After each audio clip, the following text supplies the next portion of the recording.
Hi, my name is Maria and welcome to my channel MH Books at this curious angle, which we're going to try. It's an accidental angle. I just went out to get my drink and then I couldn't quite remember where I put the camera. So you're back there. So today is a Friday Reads. I hope this is the last day. It's cold enough to wear a hat. It is April after all and spring, so let's hope for good weather. And we will crack on because tonight is cozy reading night. So gonna have to go home, get the family dinner, and then go and do some cozy reading. So let's start out with the books. The first book that I finished. It's not a great angle this because I'm half out. Budgies were perfectly quiet until I start speaking. Can't do anything about it. As soon as I start speaking, they think they want to talk about it too.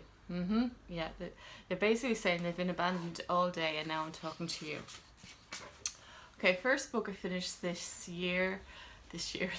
week. It's been a long week. Notes to Self by Emilie Pine. I thought today I might concentrate on a little bit more on our authors. So Emilie Pine is her. She is Irish and she's Associate Professor of Modern Drama in UCD's University College Dublin, and it's where I used to work. I did a postdoctoral in research there, so I commiserate with her because it comes up in this book. She's published widely as an academic, and it's the first collection of personal essays. And can I say, these are very personal. It says somewhere on it that's going to make you cry. I think that's an end, right? Yeah, this book will make you cry. We have stories here of her father being sick and dying, of fertility, of sex, of menstruation, but the period blood, about her wilder childhood, and she does acknowledge that she doesn't talk about her more sedate adulthood, but her rather wild teenage years. Extremely personal, very female, very feminist, very female, yet very close and personal.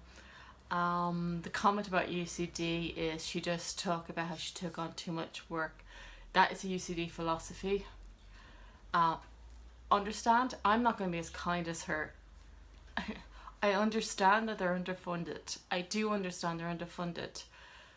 But when I was there, even senior staff were saying they don't ever expect to pay out on their pension plan. They expect to work you to death. So she's not the only one who feels like that works in UCD. Absolutely love this. It's a Tramp Press edition. It's their first collection of essays. They have another one out at the moment, and I probably will be picking up that, but I have decided that I have to read 2 Tramp Press before I'm allowed to buy another one so I can catch up on them. Then the other one, which I just finished today, is a little bit softer. Yeah, this is a scrappy angle. You're sort of in my way. So Do You Dream of Terra-Two? So again, I said I would concentrate on this because I'm a terror for not even naming the author sometimes. So this author, there's her picture, is Temi. She graduated from King's College with a BSc in Bachelor of Science in Neuroscience. So like me, she studied neuroscience, though I did my PhD in neuroscience. My undergrad is in molecular biochemistry. That is still sunshine, getting very cross with us.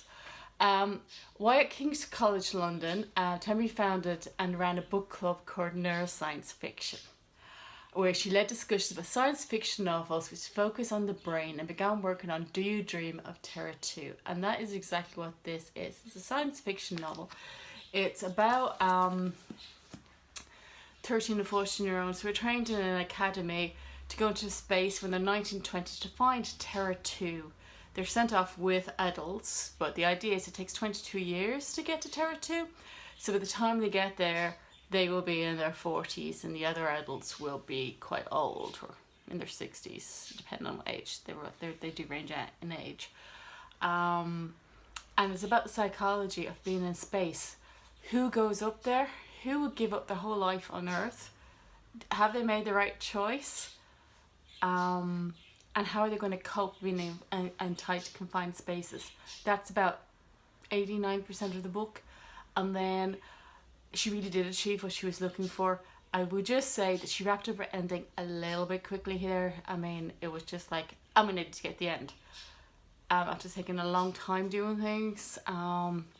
So 4 stars because I think the ending was rushed, but otherwise a 5-star novel. She totally achieved what she wanted. She just say at the back of the book that she was looking for some writer's centre or something in New York. When she got there after getting lost for a couple of hours, she prayed to God that she would get to be an author, and she found her agent about 3 weeks later.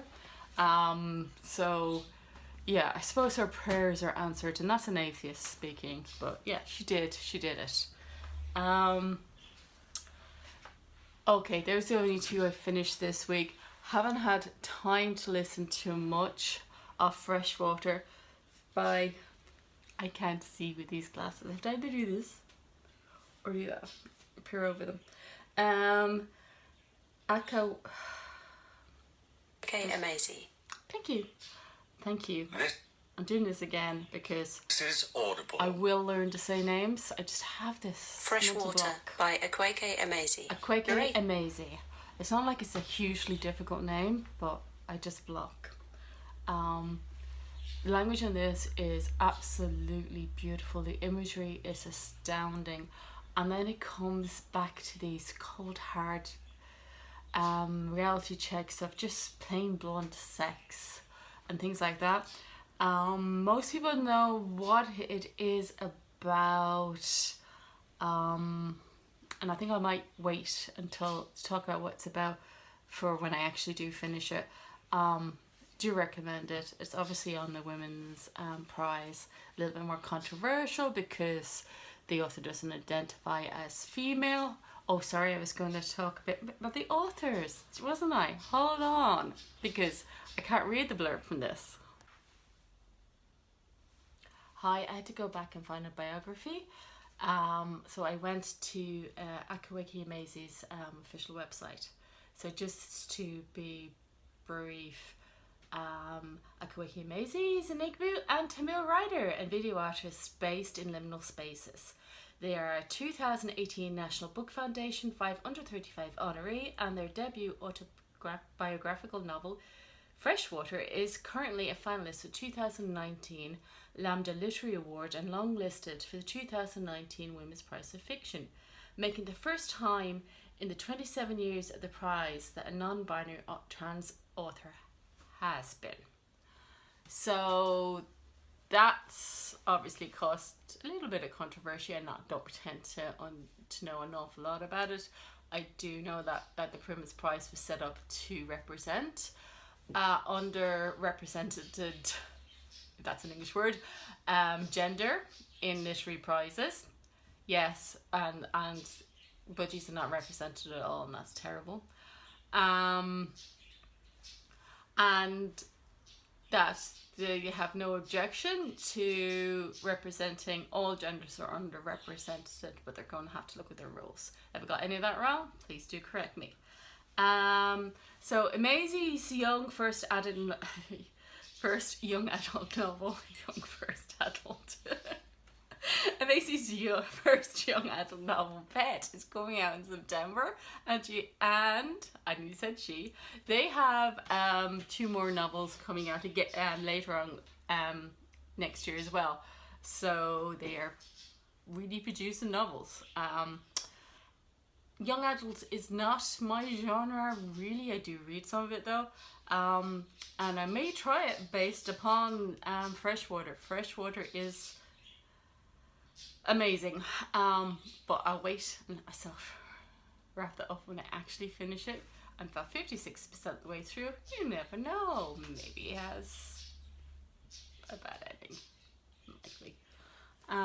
So also during this week I was very excited to get my subscription book from And Other Stories. I still have to look at the back to remember the name of the publishers, because And Other Stories is too simple for my brain. So Lina Wolff and the Polyglot Lovers. This is actually the second book that they've published for Lina Wolff, and I am talking about the authors this time. I don't have a picture of her. As far as I remember, she's very Swedish and very blonde. If I have that wrong, I might put it up there if I remember when I edit this video. So you get the best quality stuff from me.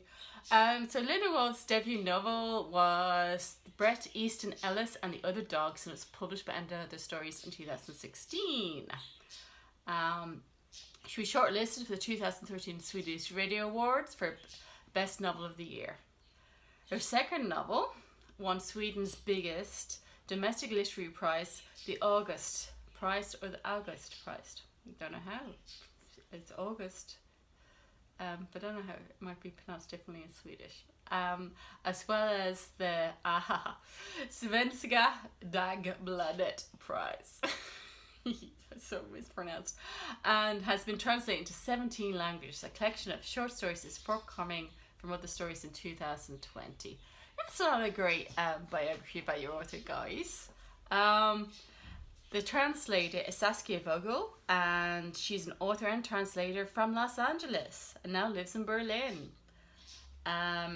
Permission, her debut novel will be published in English, Spanish, Italian and Swedish in 2019. I bet it's from you guys as well. She's translated all the leading Swedish authors such as Carolina Ramqvist, Katrin Markal, I can't pronounce names, and Lennart Andersson. And translations and writings have appeared in publications such as Granta, The White Review, Paris Review, Daily, and Quietus. I skipped the words I couldn't pronounce. So far, this book is, it's about Eleanor. She's 36. So far, we've had her first boyfriend and this strange man that she's met on the internet. I'm about 42 pages in. I'm reserving judgment on this at this stage. Do appreciate the matching bookmark though. It's lovely. Can you see it? It's gorgeous. It's very blunt at the moment. So there's some blunt descriptions of sex and stuff at the moment. Reserving judgment in this until I get a little bit further through. I don't know what I think about it at the moment, to be honest. Best to be honest. And it's Cosy Reading Night. So, this came out. Publication day was yesterday. So my author is there, is one of them. But the other one is Jess Kidd, who is actually usually classed as Irish. She's actually English of Irish heritage. Is that right? But she can identify as however she likes. Tends to put Irish characters, so she's she is more or less Irish. Lots of magical realism. Oh, I got a GutterBookShop. There it is. I can't see. We are all the Gutter, but some of us are looking at the stars. So we got a GutterBookShop thing. It's signed in the GutterBookShop where I got it yesterday. I didn't get her. I don't know that she was actually signed in the Dubray. I saw on Twitter. I missed it. Why do we never know these things until too late? I mean, I think it was in Blackrock. I might have had to go and skip out of work early to do it. She writes magical realism himself, and her other book, The Hoarder, which is called something else in the States. Also detective novels. Don't know anything else all about this. I'm reading it for Cosy Reading Night with my almond green and blacks organic chocolate, and that's my very simple TBR and plans for Cosy Reading Night. So, welcome to the end of my Friday reads, which I hope will go up while I'm reading my books of Cosy Reading Night. What are you guys reading? Are you doing Cosy Reading Nights? Have I seen your TBR yet? Have I commented yet? I can't comment while I'm uploading very well because my internet is absolutely crap, to be honest. So, and I'll try to do tweets and things during the cozy reading night as well. I hope whatever you're watching that you're should be reading books, not watching. Sorry. I hope whatever you're reading, you're enjoying it. Whatever YouTube or Netflix or TV you're watching, please enjoy that as well. If you would like to subscribe, I'd love that. If you'd like to comment, I'd love that too. But meanwhile, I hope you all have a lovely weekend. Bye now.